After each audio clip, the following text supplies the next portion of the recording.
There are quite a few people who think हमारे judges छुट्टी बहुत लेते हैं. The judges, the courts are shut for way too long, given especially the pendency. How do you respond to this general sense in society that judges are off for too long? And how do you think we can reduce pendency? Okay.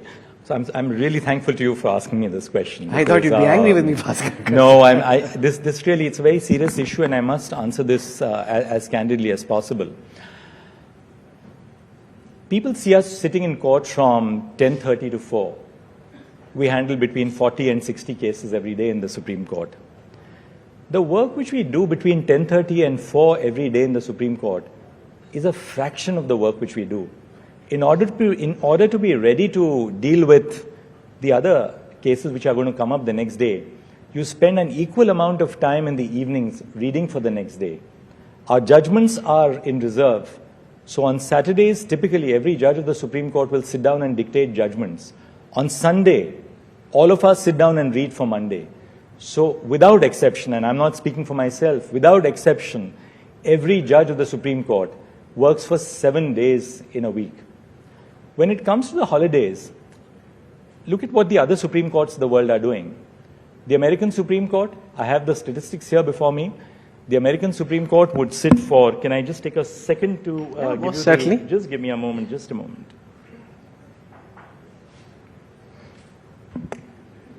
See, I see you were expecting that curveball.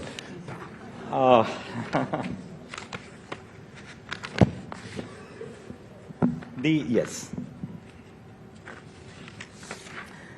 The American Supreme Court sits about 8 to 9 days in a month, annually 80 days, and don't sit for 3 months in a year.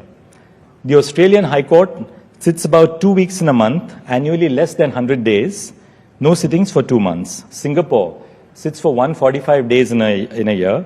The UK almost the same as us. The Supreme Court of India sits for about 200 days every year. What people don't know is this, that most of the time in the vacation is spent on preparing judgments which you have kept in reserve, because you have just no time during the week when you are working 7 days just trying to keep ahead of the curve to deal with your cases. So vacation time is really time spent. The last vacation, the winter vacation, I was sitting with my 5 judicial clerks, keeping up on abreast on all the judgments which I had to deliver. Yes, at the end of it, in the summer vacation, you will get a week off with your family to travel. But another thing which we must bear in mind is judging is not about just disposing cases. It's not just about the statistic. It's about thinking through your cases. It's about reading the law, reading about where the law is going in other jurisdictions, thinking about where you want our society to be in terms of the output which you are going to produce. So unless you give your judges time to introspect, reflect, think about the work which you are going to do, you're not going to have quality of justice.